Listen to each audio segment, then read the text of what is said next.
അയൽരാജ്യമായ ബംഗ്ലാദേശിൽ നിന്ന് കുറച്ച് നാളുകൾക്ക് ശേഷം വീണ്ടും അതീവ ഗൗരവകരമായിട്ടുള്ള സുരക്ഷാ മുന്നറിയിപ്പുകളാണ് ഇപ്പോൾ പുറത്തുവരുന്നത്. ബംഗ്ലാദേശ് എന്ന രാജ്യം വലിയൊരു ഭീകരാക്രമണ ഭീഷണിയിലാണെന്ന ഇന്റലിജൻസ് റിപ്പോർട്ടുകൾ വ്യക്തമാക്കുന്നു. ബംഗ്ലാദേശ് പാർലമെന്റും സൈനിക താവളങ്ങളും ഉൾപ്പെടെയുള്ള തന്ത്രപ്രധാന കേന്ദ്രങ്ങൾ ഭീകരർ ലക്ഷ്യമിടുന്നു എന്നാണ് ലഭിക്കുന്ന വിവരം. ഇതേ തുടർന്ന് രാജ്യം ഇപ്പോൾ അതീവ ജാഗ്രതയിലാണ്. ബംഗ്ലാദേശ് പോലീസ് ആസ്ഥാനത്ത് നിന്നുള്ള രഹസ്യ നിർദ്ദേശപ്രകാരം രാജ്യവ്യാപകമായി സുരക്ഷ ശക്തമാക്കിയിരിക്കുകയാണ്. ബംഗ്ലാദേശിൽ പാർലമെന്റ് മന്ദിരം, ആരാധനാലയങ്ങൾ, വിനോദസഞ്ചാര കേന്ദ്രങ്ങൾ, സൈനിക പോലീസ് താവളങ്ങൾ എന്നിവയ്ക്കെതിരെ ഏകോപിപ്പിച്ചിട്ടുള്ള ഒരു ആക്രമണങ്ങൾക്ക് സാധ്യതയുണ്ടെന്നാണ് ഈ മുന്നറിയിപ്പിൽ പറയുന്നത്. ആയുധപുരകൾ പിടിച്ചെടുക്കാനും ഭീകരർ പദ്ധതിയിടുന്നതായി റിപ്പോർട്ടുകൾ സൂചിപ്പിക്കുന്നുണ്ട്. അടുത്തിടെ നിരോധിത തീവ്രവാദ സംഘടനയിലെ അംഗമായിട്ടുള്ള ഇസ്തിയാഖ് അഹമ്മദ് സാമി എന്ന അബൂബക്കറിനെ പോലീസ് അറസ്റ്റ് ചെയ്തിരുന്നു. ഇയാളെ ചോദ്യം ചെയ്തതിൽ നിന്നാണ് ഞെട്ടിക്കുന്ന ഈ വിവരങ്ങൾ ഇപ്പോൾ പുറത്തു വന്നിരിക്കുന്നത്. പുറത്താക്കപ്പെട്ട 2 സൈനിക ഉദ്യോഗസ്ഥരുമായി ഇയാൾക്ക് ബന്ധമുണ്ടായിരുന്നത്രേ. ഈ ഗൂഢാലോചനയ്ക്ക് പിന്നിൽ പ്രവർത്തിക്കുന്ന 2 പ്രധാന ആസൂത്രകരെ കുറിച്ച് പോലീസിന് വിവരം ലഭിച്ചിട്ടുണ്ട്.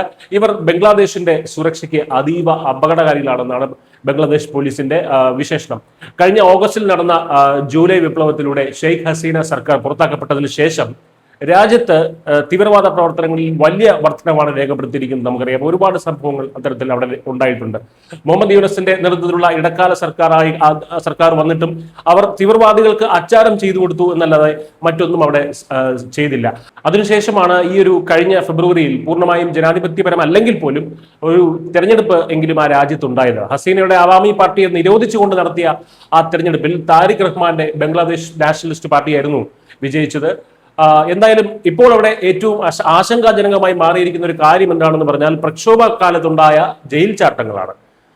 നർസിംഗിഡിയിലെയും കാസിംപൂരിലെയും ജയിലുകൾ തകർത്ത് ഏതാണ്ട് 2700 തടവുകാരാണ് രക്ഷപ്പെട്ടത്. ഇതിൽ 700ഓളം പേരെ ഇനിയും കണ്ടെത്താനായിട്ടില്ല. രക്ഷപ്പെട്ടവരിൽ ഭൂരിഭാഗവും നിരോധിത സംഘടനകളിൽപ്പെട്ട കൊടും തീവ്രവാദികളുമാണ്. ഇവർ മോഷ്ടിച്ച ആയുധങ്ങളുമായി രാജ്യത്തിന്റെ വിവിധ ഭാഗങ്ങളിൽ ഒളിവിൽ കഴിയുന്നു എന്നത് നിലവിലെ ഭീഷണി നല്ല രീതിയിൽ വർദ്ധിപ്പിക്കുന്നുണ്ട്. ജനാധിപത്യപരമായിട്ടുള്ള ഒരു മാറ്റം രാജ്യത്തുണ്ടായിട്ടും തീവ്രവാദ ഗ്രൂപ്പുകൾ അവിടെ കൂടുതൽ ശക്തമാകുന്നു എന്നത് അയൽ രാജ്യം എന്ന നിലയിൽ ഇന്ത്യക്കും ആശങ്കയുണ്ടാക്കുന്ന കാര്യമാണ്. നിലവിൽ ക്രിമിനൽ ഇൻവെസ്റ്റിഗേഷൻ ഡിപ്പാർട്ട്മെന്റും കൗണ്ടർ ടെററിസം യൂണിറ്റും അതീവ ജാഗ്രതയിലാണ്. അതിർത്തി കടന്നുള്ള ഭീഷണികൾ തടയാൻ ഇന്ത്യൻ സുരക്ഷാ ഏജൻസികളും സാഹചര്യം സൂക്ഷ്മമായി നിരീക്ഷിച്ചു വരികയാണ്. News desk Keralam.